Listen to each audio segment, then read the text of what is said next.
So hindi kayo magpapa-pressure, sir, kahit meron din mga rally. And then, Sinabi ko na yan din nung simula.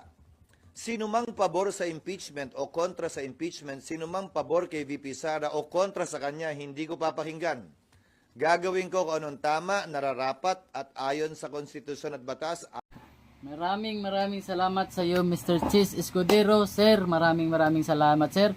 Dahil sa mga sinasabi mo, sir, nakikita namin na ang investigasyon ngayon sa impeachment ni Ma'am Inday Sara Duterte ay patas dahil sa mga sinasabi mo, sir, na walang pwedeng humawak sa iyo, walang pwedeng magsabi sa iyo, walang pwedeng mag-utos sa iyo, sir, kung ano ang gusto nila, sir, hindi mo susundin mo yung batas.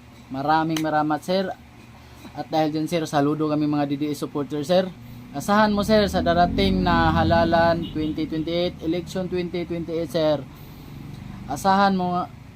Asahan mo kami, sir, anumang posisyon ang gusto mong takbuhan, sir, asahan mo kaming mga DDA supporters na ibubuto ka namin, sir. Saludo kami, sir, sa iyong panindigan, sir. Hindi ka nagpapahawak, hindi ka nagpapautos.